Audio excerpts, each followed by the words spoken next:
And hello everybody and welcome back to Crusader Kings III Survival. We're still out here in the islands raiding away happily. We just got back from a last raid and we now have to tend to our children. So the first thing I want to do is, once again, we have a look at our children, which are plentiful by now. As we can see, the latest raid, by the way, brought in 81 coin and 81 prestige. And in that case, we got a few mouths to feed right now. So we got already one that is betrothed, my daughter.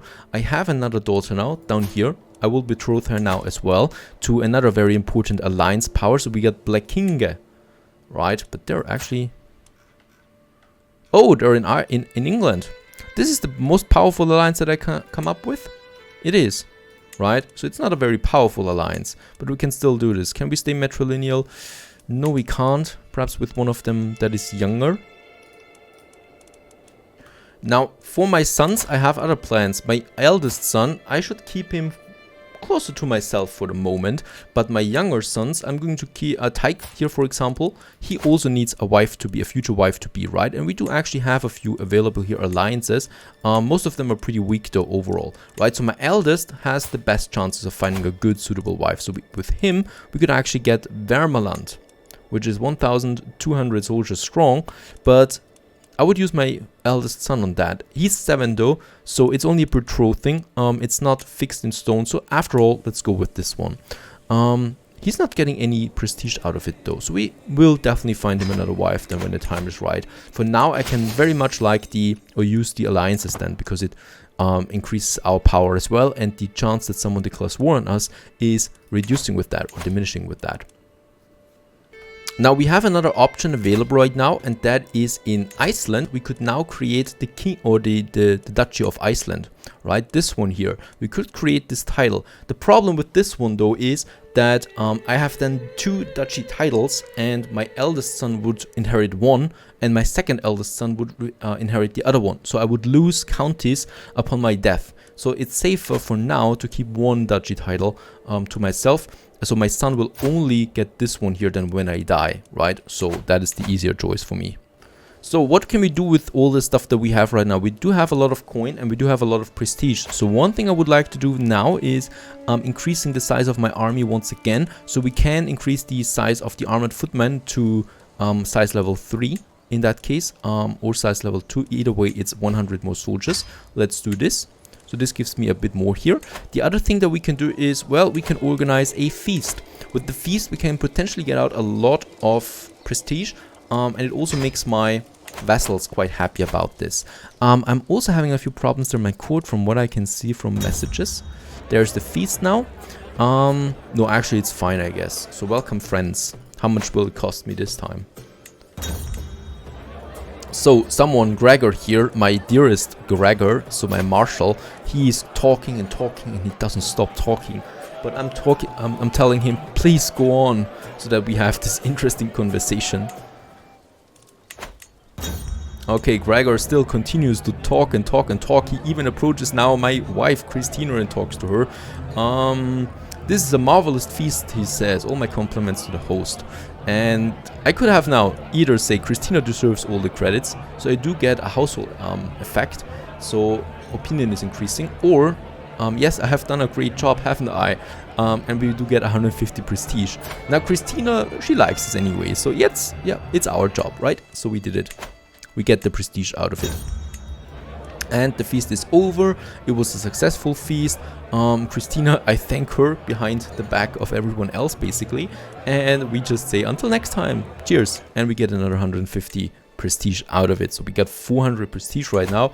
And yes, we might just use it once again to increase the size of my men-at-arms there even further. Okay, I've acquired a tome of the Siege of Constantinople. And I could do it, I could read it now, then I would get the studied old battle, or I could attempt to translate an old scroll. Let's go with reading the tome. And my prisoner died. What? I had a prisoner? I don't even know that. Nope, I still have one prisoner, it seems. I could ransom him. I could recruit him. Now, he is a bad person though, so let's just leave him where he is for now. Another one, Chieftain Gregor has shown me the ins and outs of ensuring the provisions reach my soldiers. So the training was successful, and it ends with the preparing the ranks, so we get 60% win chance. I think we can risk this one. And it was successful, and we have thus gained the trade logician. Gives me supply duration of plus 100%, which is really cool for raiding. If I go further outside, my soldiers will live a bit longer. And speaking of raiding, it might be a good chance of just raising all my armies now as raiders and just have a look around what we might find out there. So Ireland, still pretty weak, still pretty poor as well, even though there would be something that we could raid. There we have something. They're pretty weak, right? And they're independent, as it seems to me.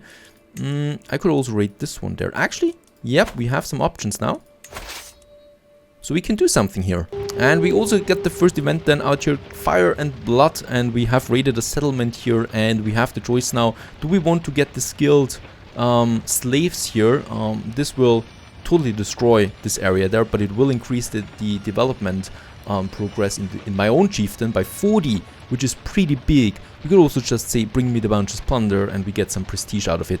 I'd rather go with this now, because I'm not intending to have Jutland here as my capital for too long, right? So it's much better for me to have this short boost than instead boosting a county that I'm not going to keep forever. Next raiding on Ireland, we actually captured the chieftain's daughter, so this will be a nice ransom that we might get out of it while we continue on our raid to Thomond. Now Thomond all of a sudden and Connacht, both of them all of a sudden have a bit of money there on the side as well, so raiding those territories will be fine. We get another Fire and Blood, and bounteous plunder we get, so the money and the prestige. And while I'm raiding, my wife is pregnant. What is that? What does that tell me about my wife? Is she on the raiding with me? I would really like to know. Let's put the ransom out there. And there we also raided now Thomond. We got another perk that we can use right away. So it's the Path and Tactics. For this one here, gives me a lot of toughness on my cavalry and my skirmishes. I could also go down to more strength for my armies, right? But since I want to pursue that strategist trait down here, I'd rather go with my strategist tree. So there's Anna, the daughter that was created and born while I'm in Ireland. Thank you, my dear wife. I think I have plans for you. Alright, we got another Fire and Blood. This is really successful raiding right now. In the middle of Ireland here. Let's just get out there to the ocean before someone actually wants to take the treasures that we just have found now. So the 100 coin.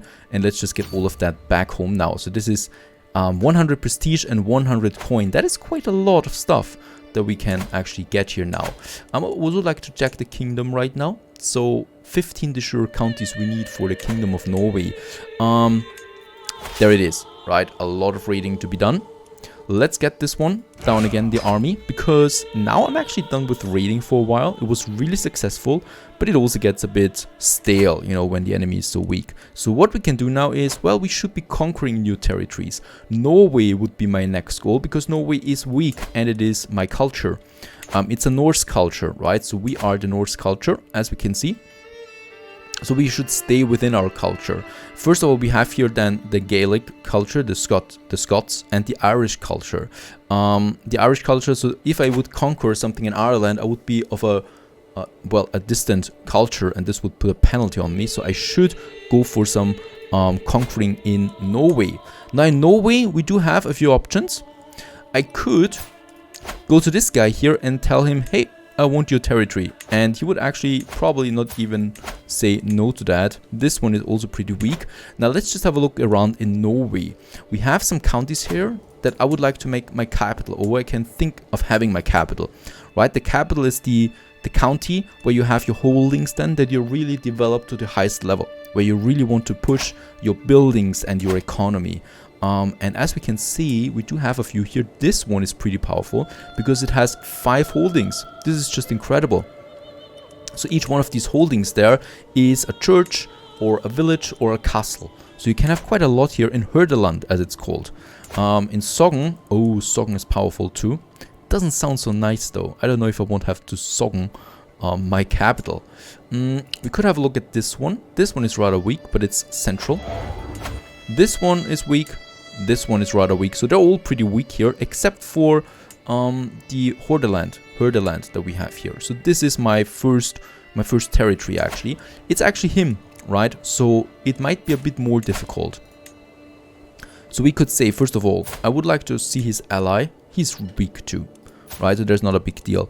We have now to change the objective to Hordaland. What? Leinster. Oh, he has territory in Ireland too, over here in Leinster. We could actually also capture this one, but I would like to get Hordaland now. It cost me only 25 faith. This is because, oh, it's so low because I have the Bellum Justum cause as well in my martial skill tree. Vastly inferior. This is okay, I guess. So we could now declare war on him. We would get Hordaland and let's declare war. Though for this war, I will call in one of my allies because I don't feel too strong about it. Call to war. He wants 150 prestige out of this one and he would accept. And there he is. And he would actually wage the war for me now if I wanted to. Right, so he's got such a strong army that's totally fine. I'm still raising my army though, and I'm certainly not going to be the commander of this because if I would lose a battle here, I might die, and I don't want that. I kind of cling to life for now. Let's have a look at my son there too. So this is the alliance that is still holding up just fine. And let's just see, Crusader Kings. We also have now the first holy war that is happening somewhere far away. And our 2,000 soldiers now march on to Hordaland, where we are making our land. And as we can see, my allied armies are now on the move as well. And there we already got an epic battle here, the battle for Bjorgen. It's quite even, I'd say. So we got the 5,000 soldiers against the 800 soldiers there. Who knows what the outcome is, right? I hope we're not dying or something.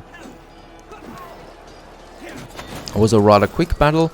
And over it is. It's already giving us a 30% on the war score. We should be careful and always look at our islands there itself as well, if he's not trying to, you know, recapturing them as well.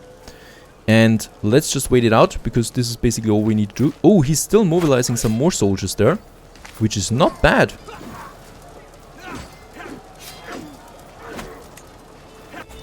That was quite a big battle.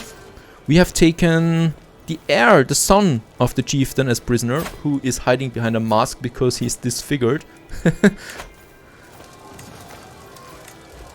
And there we got Hordaland, but it's still not over yet. He can mobilize way more soldiers than I thought. So it is a good idea that we actually call in an alliance there, an ally for help, because he's way stronger. I think around 2,000 soldiers it was just now that he mobilized there. So that is something where we should be careful. As we march on that, I think, yeah, he's trying to recapture it. My ally, though, he's smart enough to go back there while we lay siege to his capital. And let's just have a look at the prisoner that we took. We cannot ransom him yet. Of course, that is quite fine here. Let's just have a look at my Godi. I lost my other one, so I should appoint her as my court physician. This gives me also the endorsement back again, and she's a pretty good learner, so she's good for healing stuff. Now let's just take what is ours. There we have it, and thus we have won the war, and thus, and that is the big thus, we have gained our first territory in Norway. We are now in the Hordaland, in this area, and this is quite a nice province there, and this is the province where we're going to start up our major economy, right? It's rather central to the rest, and it has 5 holdings. We can really boost it up there, and from here we can then always take our armies then to all these other parts that we might want to capture at some point. This is pretty big overall, right? So with that, let's get the army back home, and with home I now mean Bjorgen, which is now our, we can now make this then our capital. So there it is. Bjorgen will be the new capital, and here we can really start up our, well, dynasty.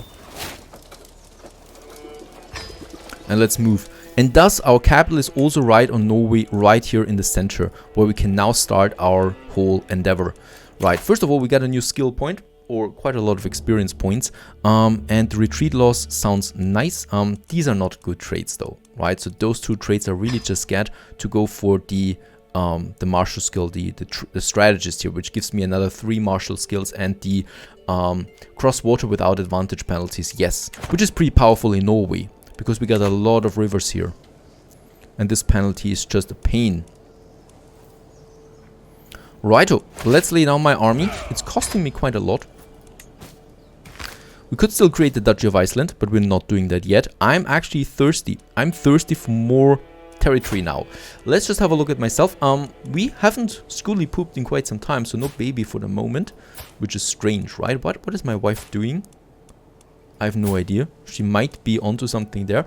I do have a lot of children though. So my eldest one is already 11. She's still betrothed, holding up the alliance. My son is 11 too. He is quick, so that is a very good physical trait there.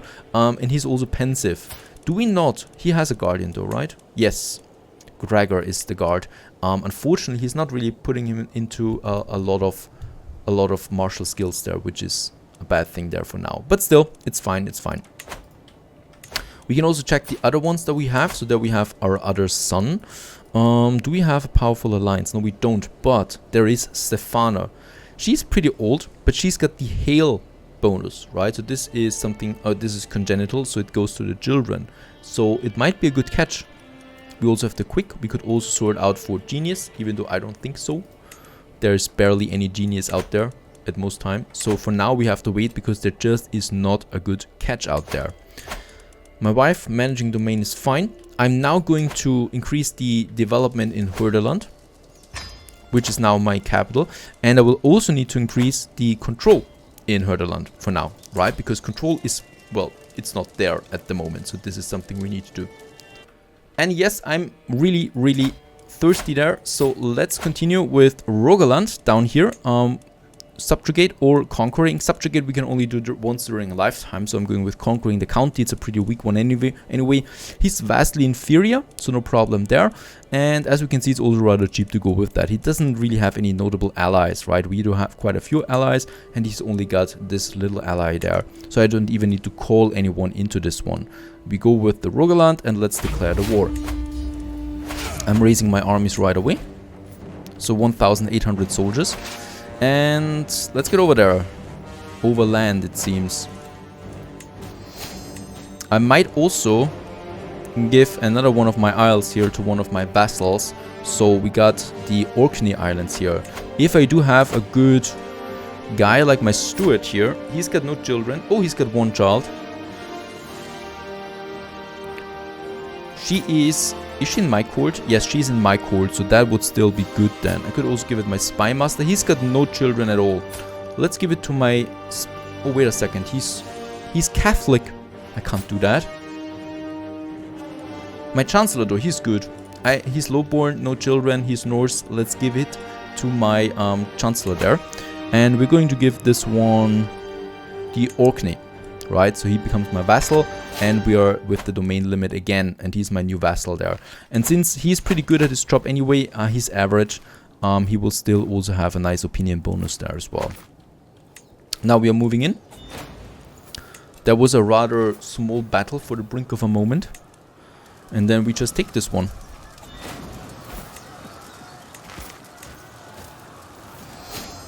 And that's it.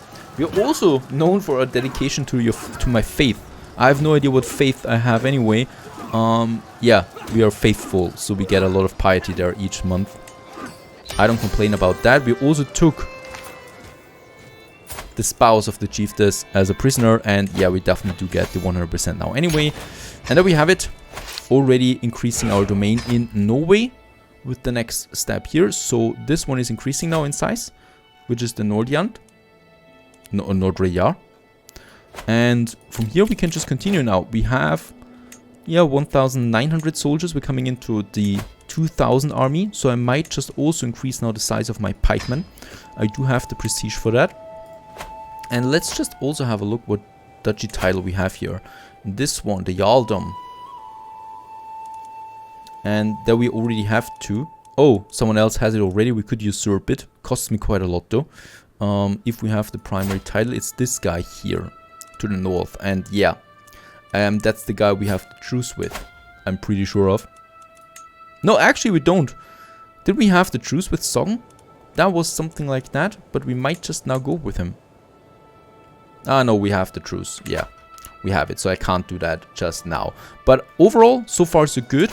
We have a bit of money, so we could also now build us the first thing here in my new domain, in my new chieftain here, right? So we could do something like the gathering halls. Gives me a bit more levy, a nice control boost, and a nice prestige boost as well. And we should start with that, since, well, we don't have that much prestige on our balance there.